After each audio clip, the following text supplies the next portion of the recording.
کل قیامت کے دن مفلس بن کر اللہ کے سامنے پیش ہوں. کس کس کا جواب دیں گے ہم؟ حکمرانوں کے ہم مجرم ہوں گے. حکمرانوں کی غیبت کرنا لوگ اس کو عام بات سمجھتے ہیں. لوگ یہ حکمران کی غیبت تو غیبت ہے ہی نہیں. کس نے کہا آپ کو غیبت نہیں؟ غیبت حاکم کی ہو، محکوم کی ہو، امام کی ہو، مقتدی کی ہو، بڑے کی ہو، چھوٹے کی ہو، گناہگار کی ہو، نیکوکار کی ہو، غیبت غیبت ہی ہوتی. تربیت کا فقدان دیکھیے کہ ہم یہ بات کہتے ہیں حکمرانوں کے متعلق جو مرضی یہ کہتے رہیں. کیوں جی بھائی؟ کس دلیل کے تحت آپ یہ بات کر رہے ہیں؟ کس اصول کے تحت آپ یہ بات کر رہے ہیں؟ کس ضابطے کے تحت آپ یہ بات کر رہے ہیں؟ اللہ نے جو ضابطہ دیا، رسول نے جو ضابطہ دیا، وہ تو یہ نہیں.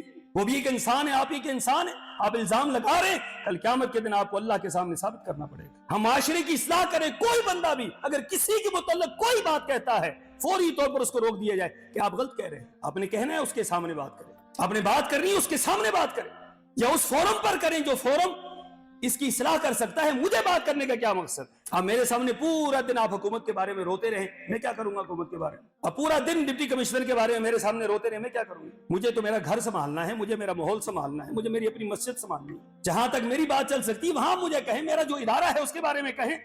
اب مجھے آپ امریکہ کے بارے میں شروع ہو جائیں، میں کیا کروں گا؟ میں نے کرنا کیا ہے؟ تبصرہ ہی کرنا ہے. آپ نے بھی تبصرہ کر لیا، میں نے بھی تبصرہ کر لی. تبصرے سے آپ کو کیا فائدہ ہوگا؟ مجھے کیا فائدہ ہوگا؟ عملی کام کچھ کر سکتے ہیں تو جا کر ادھر کریں.